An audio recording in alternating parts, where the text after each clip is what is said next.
Bonjour à toutes et à tous, j'espère que vous allez bien. Aujourd'hui je vous retrouve pour une nouvelle vidéo qui m'a été demandée dans les commentaires il y a un mois de ça. Donc Nénès137, si tu te reconnais, n'hésite pas à laisser un petit c'est moi dans les commentaires, qui avait proposé comme défi de choisir uniquement un produit dans chaque catégorie de produits. Donc vraiment je pense ça a été difficile, mais un produit coup de cœur ou vraiment un produit dont je ne peux pas me passer, et sélectionner vraiment dans chaque catégorie de produits le produit qui pour moi est mon préféré. Alors franchement ça a été très dur parce que j'aime beaucoup les produits que j'ai, et du coup sélectionner uniquement un produit par catégorie c'est très compliqué. Donc déjà merci à toi Nénès137 d'avoir proposé ce défi, parce que je pense que c'est un bon défi, voilà, pour se rendre compte quand on a beaucoup de maquillage, essayer vraiment de ressortir les indispensables qu'on emmènerait dans notre trousse de voyage, on va dire. Et j'espère que cette vidéo vous plaira. En tout cas, si elle vous plaît, à la fin, n'oubliez pas de laisser un petit pouce bleu en cliquant juste en dessous de cette vidéo. N'oubliez pas non plus de vous abonner en cliquant sur le bouton s'abonner rouge qui est en bas dans le coin là-dessous. Et n'oubliez pas non plus d'activer les notifications en cliquant sur la petite cloche pour être tenu au courant des prochaines vidéos que je sortirai. Et donc maintenant, je vais pouvoir vous dévoiler les produits qui pour moi sont mes best, mes indispensables dans chaque catégorie de produits. On commence par la base. Alors pour la base, franchement c'est compliqué parce que j'en utilise différentes en fonction de ma peau, comment elle est au jour le jour, vu qu'elle va être des fois un petit peu grasse avec les pores dilatés, etc. Donc j'adapte la base en fonction de ma peau. J'ai réfléchi et je me suis dit c'est vrai que la base que j'aime beaucoup, et c'est surtout dans le sens où avec le fond de teint que j'ai choisi, voilà, le combo entre ces deux produits et ensuite entre tout mon maquillage par la suite. J'ai vraiment un petit coup de cœur pour cette base là parce que j'aime bien son odeur, j'aime bien son rendu, etc. J'ai sélectionné la base Dior Backstage, donc qui est comme ceci. C'est une bouteille de 50 ml en teinte 001 universal. C'est une base hydratante et je sais pas, j'ai l'impression qu'elle a un tout petit effet très légèrement flouteur. Franchement j'aime beaucoup cette base, et du coup ça va en adéquation avec le fond de teint que j'ai choisi, qui est le Dior Backstage. Donc moi je l'ai en teinte 2N et c'est vraiment le combo que j'adore sur ma peau et que je rachèterai la prochaine fois sans aucun problème. D'ailleurs mon fond de teint commence à être un petit peu vide, la base j'en ai encore pas mal, mais le fond de teint je commence à bien me vider, donc prochain code promo Sephora, vous pouvez être sûr que je me rabats dessus sans problème. Ensuite on passe à l'anti-cerne, et l'anti-cerne je pense que c'est le coup de cœur de beaucoup de personnes parce qu'il fait partie je crois des meilleurs anti-cernes sur le marché, enfin des plus vendus. Ça va être le Shape Tape de chez Tarte. Pareil, je sais pas si vous voyez, il commence à se faire vide un petit peu. J'essaye de gratter un petit peu le produit pour le finir à fond. Prochain code promo Sephora, j'en profite et je le prends parce que franchement je le trouve bien couvrant pour les cernes que moi j'ai, qui sont quand même bien marquées. Là je suis maquillée donc ça se voit un petit peu moins, mais j'ai quand même, quand je suis pas maquillée, cet effet foncé à ce niveau là, et vous voyez j'ai quand même le creux, la marque des cernes. Donc j'aime beaucoup cet anti-cerne que je trouve quand même assez épais, voilà, pour bien camoufler, et qui ne vient pas dessécher le contour des yeux. Enfin moi j'ai pas eu de problème à ce niveau là. Et pour celles et ceux que ça intéresse, moi j'utilise la teinte Fairlight Neutral qui est la 16N. Du coup vu que je suis encore dans les produits de teint, qui je pense est une autre catégorie parce que vous avez les fonds de teint et puis les bébés CC crème. J'avoue que la plupart du temps j'utilise mon fond de teint comme je vous ai montré, mais en été je vais avoir plus tendance à me rabattre sur une bébé ou une CC crème. Quand j'ai commencé à maquiller j'ai utilisé des Yves Rocher, etc. Et franchement dans la catégorie bébé CC crème, celle qui pour moi est la meilleure, ça va être la CC crème Herborian que j'ai en teinte dorée, donc qui actuellement est légèrement foncée pour moi parce que c'est du coup ma teinte d'été, mais franchement je l'adore. Elle est vraiment lumineuse, très légère, et pour l'été c'est vraiment le top.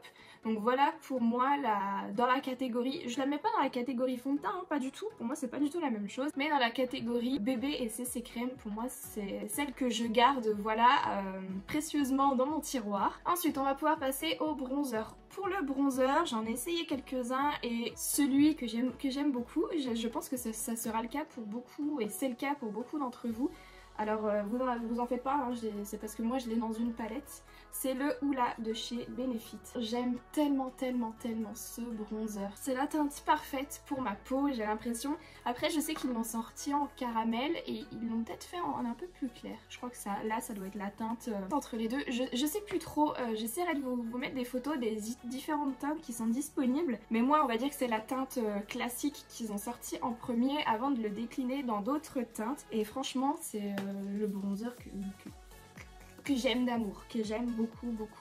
Donc voilà pour le bronzer que j'adore. Et ensuite si on suit la logique, après je viens faire ma poudre. Et pour ma poudre, je pense qu'il n'y a aucune surprise parce que c'est celle que j'utilise tout le temps dans toutes mes vidéos. Ça va être la Easy Bake de chez Huda Beauty. Donc moi j'utilise en teinte Pancake qui est une teinte claire, légèrement rosée. Mais vous avez plein d'autres teintes aussi qui ont été sorties pour toutes les carnations. Je l'aime beaucoup au niveau des poudres que j'ai déjà testées. Ça reste ma préférée. Dans le packaging vous en avez quand même énormément parce que je l'ai acheté l'année dernière et on voit que je l'ai fini aux 2/3 quoi. Il me reste 1/3 et je le trouve quand même assez pratique, vous en mettez pas partout. Enfin vous voyez quand vous l'ouvrez, moi j'ai gardé le petit capuchon qu'il y avait par dessus. Donc vous l'ouvrez délicatement, je tapote toujours un petit peu pour enlever l'excédent qui reste sur le capuchon. Et puis vous avez la poudre qui se trouve au-dessus d'une sorte de filet. Après le seul petit bémol que peut-être certaines personnes vont trouver, moi ça me dérange pas, c'est qu'elle sent très fort. Mais en sachant qu'elle est produit Huda Beauty, vous prenez le fond de teint déjà sans aussi cette odeur de parfum. Moi j'aime beaucoup ce parfum donc écoutez ça ne me dérange pas. Ensuite pour continuer sur le teint, après la poudre et le bronzer, on va passer au blush. Et pour le blush, je pense celui qui pour moi est un incontournable et je pense qu'il irait à pas mal de personnes, ça va être le Life is a Peach de L'Oréal. Déjà quand je l'ai acheté, j'ai adoré l'odeur de pêche abricot. Là il sent plus trop parce que je pense un petit moment que je l'ai, mais ça va être un blush que je vais mettre autant quand je me maquille beaucoup, quand je fais vraiment toutes les étapes, et autant quand je me maquille vraiment pas beaucoup ou quand il m'arrive juste de mettre un petit coup de blush avant de partir au travail, genre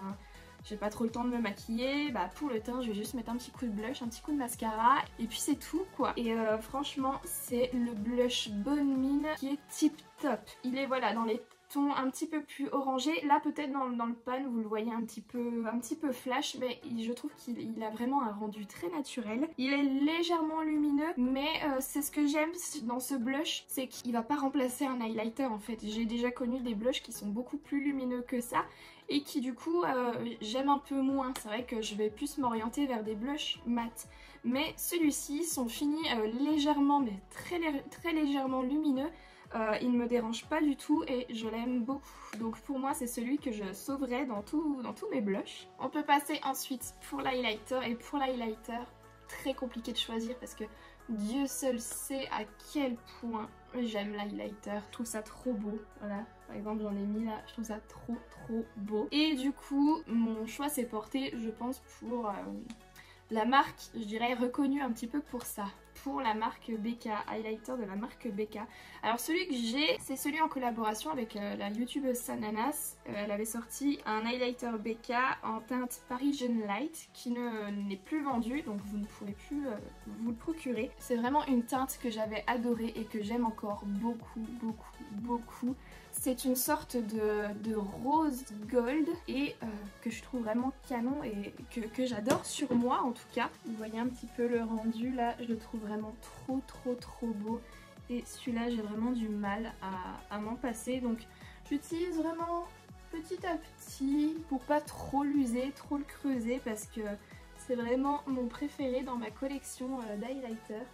Oui, excusez-moi, j'en remets un petit peu, même si celui que j'ai mis tout à l'heure n'était pas trop le même. Celui-là, j'aime beaucoup la couleur. Et les highlighters BK, en général, sont quand même très lumineux. Ils font bien leur job.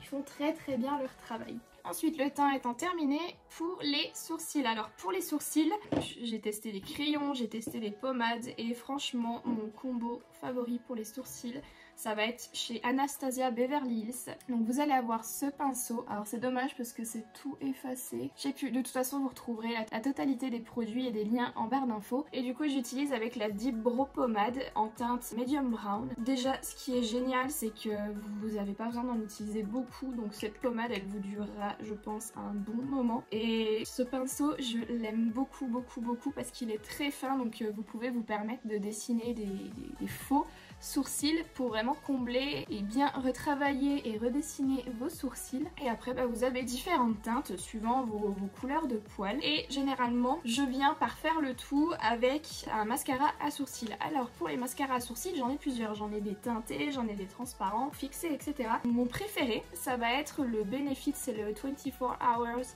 Brow Setter qui se présente comme ceci. Donc là c'est une version miniature, mais j'en ai un neuf qui est un peu plus gros. Et vous avez du coup une brosse avec le gel transparent. Et déjà la brosse, je sais pas si vous arriverez à bien voir, vous avez une partie de la brosse avec des tout petits picots et une partie avec des picots un petit peu plus longs qui vous permettent en fait de bien correctement brosser et appliquer le produit sur vos sourcils. Et une fois sec, et je peux vous dire que les sourcils ils ne bougent pas. Moi, ils tiennent en place toute la journée, il n'y a aucun problème. Et du coup, ce combo de produits, pour moi, ça permet d'avoir des sourcils au teint. On va pouvoir passer ensuite au niveau des yeux. Au niveau des yeux, la base à paupières, j'en ai pas testé beaucoup. Apparemment, il y a la P-Louise qui serait super top, mais que je n'ai jamais testée. Et par rapport à celle que moi j'ai déjà utilisée, celle que j'utilise très souvent, que vous m'avez vu beaucoup utiliser dans mes vidéos, ça va être la Zoeva, la Matte Longwear Eyeshadow Fix, que j'aime beaucoup parce que elle va vous servir déjà, comme son nom l'indique, de base à paupières. Et après quand vous avez des cut crease à faire, etc., elle est pas blanche, elle est couleur un petit peu beige clair. Et franchement pour faire aussi un cut crease, moi j'aime beaucoup l'utiliser. Des fois ça va être la Zoeva, des fois ça va être directement avec un concealer, mais j'aime beaucoup l'utiliser aussi pour les cut crease parce que je la trouve très bien. Et le fait d'utiliser tout simplement une base ou un anti-cerne clair pour vos cut crease, ça vous permet de faire ressortir encore plus les couleurs si vous voulez faire un maquillage vraiment bien travaillé. Donc moi c'est vraiment une base que je rachèterai sans problème. Ensuite pour les fards à paupières, alors là je pense que ça a été le choix le plus dur parce que j'ai beaucoup de palettes qui se trouvent là de ce côté là, et j'en ai de tous les types. Je vais avoir des nudes, je vais avoir des colorés, des mix ensemble, et franchement mon choix s'est porté sur la Naked Cherry de chez Urban Decay. Et là vous allez me dire pourquoi, vous allez dire il y a sûrement mieux, etc. En fait ce qui se passe c'est que Urban Decay fait partie des premières palettes, la première marque que j'ai achetée, sur lesquelles j'ai jeté mon dévolu, et j'aime beaucoup les palettes Naked, Backtalk et tout de Urban Decay, j'aime beaucoup. Dès qu'il y en a une nouvelle qui sort, je l'achète. Que ce soit la Honey qui est sortie récemment, il y avait eu la Naked Reloaded qui avait été sortie aussi. J'ai jeté mon dévolu sur quasi, je pense, une bonne partie des Naked, et j'aime beaucoup, voilà, la marque Urban Decay, et je me suis dit je vais rester sur mon premier amour. Et pourquoi la Naked Cherry? Parce qu'elle a des teintes rosées, vraiment très prune, vous avez un petit peu de pêche, enfin pour moi c'est vraiment des couleurs. S'il fallait que je garde une seule palette à utiliser tous les jours, ce serait celle-là, parce que les couleurs prune, pêche, orangé, ça va faire ressortir les yeux verts, c'est les couleurs qui vont avec les yeux verts. Et vu que j'ai les yeux verts, je sais pas si vous le voyez bien, mais vu que j'ai les yeux verts, c'est les couleurs que je préfère pour faire ressortir mes yeux. Et l'avantage de cette palette aussi, c'est que vous avez un fard clair qui va se trouver ici, qui va vous permettre de poudrer votre base, et un fard foncé qui n'est pas forcément un noir, mais je sais que par exemple pour faire un semblant de trait d'eyeliner, comme vous voyez peut-être que j'ai un petit peu là, que je fais avec un fard à paupières noir, mais vous pouvez très bien aussi le faire avec un fard foncé comme celui-ci, et vous avez une succession de mat et d'irisé que je trouve très beau. Donc voilà, ça restera je pense ma palette indispensable pour les yeux verts, parce que j'aime quand même beaucoup cette palette, hein. Voilà, c'est dit. Et pour rester dans les fards à paupières, parce qu'il y a les palettes, mais il y a aussi les fards à paupières individuels et liquides. Et je sais que dans mes fards à paupières liquides, donc j'en ai plusieurs sortes, et ceux qui reviennent, qui pour moi sont mes préférés, ça va être les Matte and Melted Shadow de chez Huda Beauty. Et j'ai deux couleurs, je vais avoir jaune, que d'ailleurs j'ai utilisé là aujourd'hui, et je vais avoir la teinte un petit peu vert menthe. Et j'avoue que en ce moment j'ai un coup de cœur pour les teintes vert menthe comme ça dans les palettes. Donc je pense qu'en fard à paupières liquides, c'est ceux-là que je garderai parce que je les aime vraiment beaucoup et je trouve qu'ils sont bien pratiques parce que vous avez un côté mat et un côté irisé, que soit vous pouvez travailler en, j'ai envie de dire, en épaisseur, en opacité, en vraiment appliquant la couche par-dessus vos autres fards à paupières, etc. Ou alors tout simplement le matin, vous avez besoin de vous préparer vite, etc.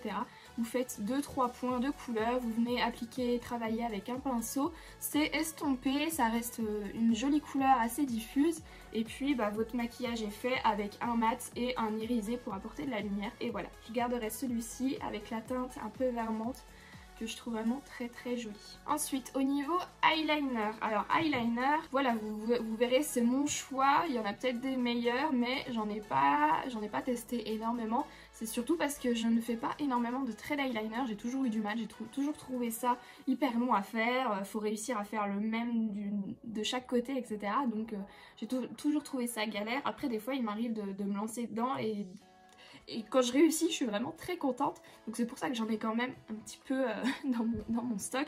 Et celui que j'ai vraiment aimé, ça va être le Too Faced Better Than Sex Liner, qui je trouve est très facile à utiliser. Je trouve quand même assez couvrant quand vous l'appliquez par-dessus un fard à paupières ou par-dessus voilà, votre maquillage des yeux très complet.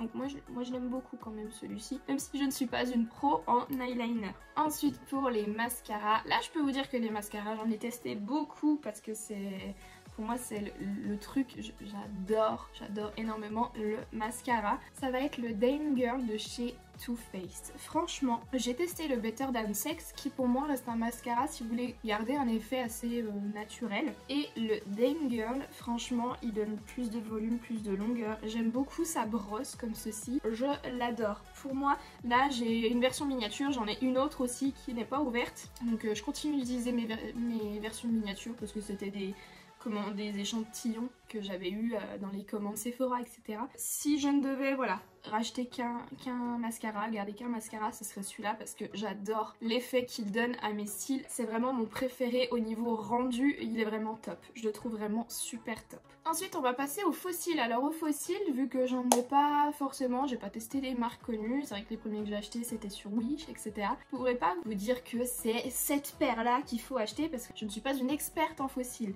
Mais ceux que je mets le plus souvent et que j'adore mettre, bah ça va être les faux cils magnétiques que j'avais eu de la marque Belle Chloé, les Wake Up and Makeup, qui m'avaient envoyé gentiment pour tester et que du coup bah, je continue de mettre et que je continue d'adorer. Donc c'est oui des faux cils magnétiques. La boîte se présente comme ceci, alors faites pas attention, ils sont un peu sales, un peu plein de mascara, il faut que je fasse un nettoyage de mes faux cils, de tous mes faux cils. Et j'adore parce que déjà vous avez une bande chaque œil qui est composée de 3 aimants et puis bah, vous avez 3 petites bandes de faux cils à venir aimanter par le dessous. Et c'est vrai qu'au début vous pouvez penser que c'est compliqué à mettre, c'est vrai qu'il faut choper le coup de main, mais une fois que vous avez chopé le coup de main, franchement en 2 temps 3 mouvements c'est mis et il n'y a pas de problème de colle. Si vous voulez repositionner votre faux cil, etc., bah, vous n'avez pas justement la colle qui va venir enlever votre maquillage, parce que ça m'est déjà arrivé. Quand vous essayez de repositionner le faux cil, bah, vous avez la colle qui s'était collée au ras, machin, elle va emmener avec elle une partie de votre maquillage, donc c'est un petit peu la galère. Mais voilà, j'aime beaucoup cette paire de faux cils. Si vous avez l'occasion de les tester, essayez, parce que je vous dis, une fois que vous avez pris le coup de main, c'est vraiment tip top. Ensuite, dernier produit pour les yeux, les crayons que je viens appliquer généralement en muqueuse inférieure. Bah, j'ai choisi les Sephora, les gels crayons intenses waterproof, que je trouve vraiment tip top parce qu'ils sont bien assez gras, donc soit pour faire bah, un trait d'eyeliner, soit pour mettre en muqueuse interne, ils sont tip top. Et j'ai choisi la couleur Deep Green, toujours dans mon envie en ce moment de vert un petit peu turquoise, un petit peu menthe. Allez savoir pourquoi, mais j'aime beaucoup ces crayons, les crayons Sephora, et en plus de ça, bah, ils sont pas excessivement chers. On va pouvoir passer maintenant aux lèvres avec 2 produits. Au niveau des rouges à lèvres mat, ce qui sont les rouges à lèvres que je mets très souvent. J'aime beaucoup parce que au moins ça ne transfère pas, vous pouvez boire, vous faites pas de traces, vous pouvez faire des bisous, parce que c'était surtout ça au début. J'avais acheté des rouges à lèvres mat parce que mon copain ne voulait plus m'embrasser à cause des rouges à lèvres, enfin, ou alors il me faisait des, vous savez, des petits bisous de en mode t'es une pestiférée. Ouais, vous voyez le truc là, en mode j'ai pas envie de t'embrasser mais je le fais parce qu'il faut le faire. Donc c'est pour ça que j'avais commencé à porter des rouges à lèvres mat et puis je me disais ah tu vois c'est bien, ça transfère pas, machin. Et aussi parce que j'aime beaucoup le rendu et toute la praticité qui va avec. Et celui que j'aime énormément par sa tenue et par la couleur, parce que c'est une couleur qui me va bien et que j'adore. Ça va être un lip kit Kylie Cosmetics en teinte Kristen et j'aime bien ce lip kit tout simplement parce que vous avez le crayon à lèvres et le rouge à lèvres mat qui sont dans la même couleur et c'est vraiment une couleur que j'aime beaucoup. C'est un rouge mais pas trop flash qui je trouve une fois que je le mets fait quand même bien ressortir mes yeux verts. Faut savoir mettre ses atouts en valeur. Voilà la couleur que ça donne et je le trouve vraiment très beau. Il est pas trop flash et pour la tenue franchement nickel, j'ai jamais eu de problème. Et ensuite au niveau des gloss, parce qu'il m'arrive aussi, j'ai dit que j'adorais les rouges à lèvres mat, mais il m'arrive aussi de mettre des gloss suivant mes envies. Celui que j'adore, ça va être le Gloss Bomb de chez Fenty. Alors celui-ci c'est la teinte Fenty Glow, c'est la première teinte qui est sortie quand Rihanna a sorti sa marque de maquillage Fenty. Je le trouve vraiment super joli. Voilà, je voulais swatcher au milieu et franchement je trouve que c'est un joli nude irisé, glossy que je trouve vraiment très beau. D'ailleurs, tiens, je vais essayer d'en mettre légèrement par-dessus mon rouge à lèvres mat d'aujourd'hui. Voilà, des lèvres un petit peu glossy pour briller autant que ce que j'ai sur les yeux. C'est vraiment un gloss que j'aime beaucoup et que je mets souvent quand je veux un maquillage assez nude. Je pense que c'est l'un des incontournables à avoir dans sa trousse de maquillage. Vraiment, je l'aime beaucoup et je vous le recommande énormément. On va pouvoir passer maintenant, écoutez, au dernier produit. Ça y est, la dernière étape de ma routine beauté quand je fais vraiment toutes les étapes. Le spray fixateur. Le spray fixateur, vous avez déjà vu, j'en ai déjà utilisé plusieurs dans mes vidéos, mat, lumineux. Et celui que j'ai déjà racheté, là c'est le deuxième que j'ai c'est-à-dire qu'il y en a un que j'ai déjà bien vidé et que donc je sais de quoi je parle et que j'emmène sans problème, ça va être celui-ci. Oh, on revient vers Urban Decay en fait, par rapport à la palette de tout à l'heure. Le Urban Decay, le All Nighter Pollution Protection qui était en collaboration avec la marque Skindinavia et je l'aime vraiment beaucoup parce que il fait bien tenir le maquillage, ça reste quand même assez mat, je sais pas si vous voyez ce que je veux dire, le maquillage reste en place, il arrive à réguler la brillance que je peux avoir dans la journée et c'est toujours frais, c'est toujours agréable d'en mettre un petit pchit dans la journée. Franchement je l'aime beaucoup et le petit plus c'est la protection anti-pollution qui je pense est quand même utile de nos jours, surtout si vous habitez dans les grandes villes, je pense les villes qui sont le plus touchées par la pollution par exemple. Donc voilà, je l'aime beaucoup et il fait très bien tenir le maquillage. Et bien écoutez, et du coup c'est le dernier produit que j'ai à vous présenter, mais je tiens à repréciser que faire une sélection dans tous mes produits qui se cachent là derrière moi, que vous ne voyez pas forcément mais qui sont rangés tous là derrière, c'est ma caverne d'Ali Baba. Mais voilà, ça a été très dur de choisir et encore heureux, vous voyez, j'ai réussi à faire un choix, à vous présenter un produit de chaque catégorie. Donc franchement, je suis quand même assez fière de moi. C'est donc, comme vous l'avez compris, la fin de cette vidéo. En tout cas, j'espère qu'elle vous aura plu. N'hésitez pas à me dire en commentaire si, par exemple, si vous connaissez les produits et si vous auriez choisi la même chose que moi ou si vous avez vraiment d'autres favoris, d'autres pépites. Je suis curieuse de lire ça dans les commentaires et ensuite de pouvoir échanger avec vous sur le sujet. Ça me fait toujours super plaisir de discuter avec vous, je trouve ça vraiment super agréable. En tout cas, si vous ne savez pas quoi faire d'autre, attendez la fin de cette vidéo, vous aurez des suggestions de mes vidéos qui apparaîtront en pop-up. Et écoutez, en attendant une prochaine vidéo, prenez bien soin de vous, je vous fais plein de gros bisous, je vous souhaite une bonne fin de journée, bye.